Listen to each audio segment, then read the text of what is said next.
अंबेडकर नगर में भारतीय जनता पार्टी ने कटेहरी विधानसभा सीट के उपचुनाव में धर्मराज निषाद को अपना उम्मीदवार बना दिया है। धर्मराज निषाद इससे पहले 3 बार कटेहरी से विधायक रह चुके हैं। धर्मराज निषाद 1996 में पहली बार बसपा के टिकट पर कटेहरी से विधायक बने। धर्मराज निषाद ने 1996 पहली बार बसपा के टिकट पर कटेहरी से विधायक बनकर अपने राजनीतिक करियर की शुरुआत की। इसके बाद उन्होंने 2002 में फिर से बसपा के टिकट पर चुनाव लड़कर विधानसभा का पद प्राप्त किया।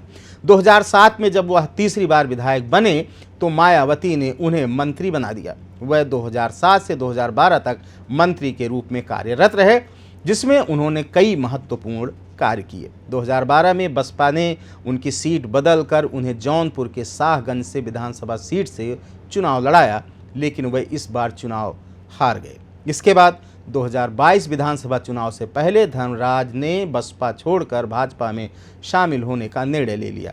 भाजपा ने उन्हें 2022 में अकबरपुर से चुनाव लड़ाया, लेकिन वह फिर चुनाव हार गए।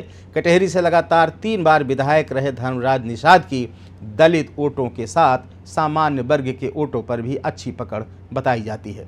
उनका स्वभाव समावेशी होने के साथ बेहद सरल भी है। हालांकि पिछले कुछ समय से वह शारीरिक रूप से अस्वस्थ चल रहे थे, लेकिन इस समय उनका स्वास्थ्य ठीक बताया जा रहा है। इस उपचुनाव में जिन 2 नामों की चर्चा सबसे ज़्यादा रही, उसमें दूसरा नाम अवधेश द्विवेदी का है, जो टिकट पाने की होड़ में अंतिम समय तक सबसे आगे रहे। लेकिन भाजपा ने एक बड़ा उलटफेर करते हुए धर्मराज को टिकट दे दिया, जिससे अवधेश द्विवेदी के खेमे में मायूसी है।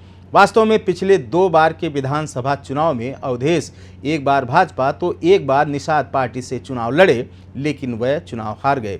पिछली बार उनके हार का अंतर बेहद मामूली था, इसलिए इस बार उनकी दावेदारी ज़्यादा मजबूत थी। लेकिन सपा के पीडीए की काट के रूप में भाजपा को धर्मराज निषाद सबसे मुफीद उम्मीदवार लगे और उनका टिकट फाइनल कर ही दिया गया। उधर सपा की तरफ से सांसद लालजी वर्मा की पत्नी शोभावती वर्मा मैदान में है। लालजी वर्मा को चुनाव लड़ने और लड़ाने का महारत हासिल है, तो धर्मराज निषाद भी किसी मायने में कम नज़र नहीं आते। ऐसे में मुकाबला दिलचस्प होने की पूरी उम्मीद है। कटेहरी से 3 नामों की लिस्ट केंद्रीय समिति को भेजी गई थी, जिसमें तीसरा नाम वरिष्ठ पत्रकार अजीत सिंह का भी था, लेकिन इस होड़ में बाजी आखिरकार धर्मराज निषाद ने ही मारी।